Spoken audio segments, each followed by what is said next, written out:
मध्य प्रदेश में वक्फ बोर्ड के पुनर्गठन को लेकर सियासत तेज हो गई है। भोपाल से कांग्रेस विधायक आरिफ मसूद ने बोर्ड के गठन पर सवाल उठाते हुए सुप्रीम कोर्ट जाने का ऐलान किया है। मसूद का कहना है कि वक्फ से जुड़ा मामला पहले से ही सुप्रीम कोर्ट में विचाराधीन है और अंतिम फैसला आना अभी बाकी है। इसके बावजूद प्रदेश में वक्फ बोर्ड का गठन कर दिया गया।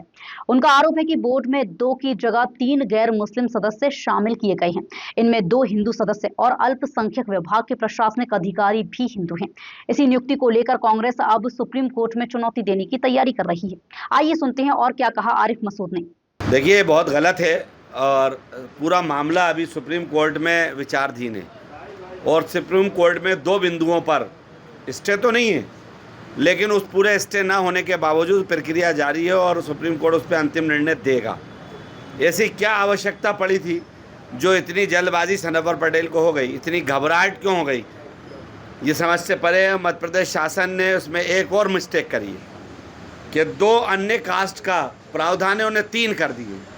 आप लोगों ने ध्यान दिया होगा, आयुक्त जो है वो किस समाज का है, तो 2 से 3 हो गए। इस पूरे मामले को लेके मैं सुप्रीम कोर्ट बहुत जल्दी जाऊंगा। उस बहस के अंदर अगर आपको याद हो, अटॉर्नी जनरल ने खुद कहा था कि ठीक है सर, 2 बिंदुओं पर अगर कुछ बात है तो हम इस पर संशोधन पेश करेंगे, और वो संशोधन के लिए अभी प्रोसेस में है, ये सब जानते हैं। तुषार मेहता जी ने सुप्रीम कोर्ट में क्या कहा था वो भी सबको पता है। फिर 2 के बाद आपने 3 क्यों बना दिए? चलिए यूँ आ जाइए, 2 उन्होंने कहा है ना, तो 2 के बाद 3 क्यों बना दिए?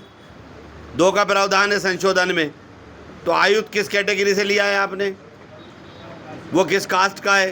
तो जब ऑलरेडी वो दूसरी कास्ट का था तो फिर आपको 2 में से इधर 1 कम करना था। और इतनी आवश्यकता क्या बढ़ रही है, इतनी घबराहट क्यों है? देखिए, ये धार्मिक संस्था नहीं है, ये केवल एक ट्रस्ट है और पूरे देश को आज़ादी के बाद इस ट्रस्ट को देख रेख के लिए दिया था। एक सवाल अभी आया कि ये तो सद्भावना है, तो भैया ऐसी सद्भावना हमें नहीं चाहिए। अच्छा हुआ राम मंदिर में सद्भावना नहीं व्यक्त करी, अगर वहाँ कर दी होती तो उस बेचारे का इनकाउंटर भी हो गया होता और सारा मुद्दा भी समाप्त हो गया होता और सारा चोर वही शामिल हो गया होता। तो ऐसी सद्भावनाएं धार्मिक चीज़ों में छोड़ दें।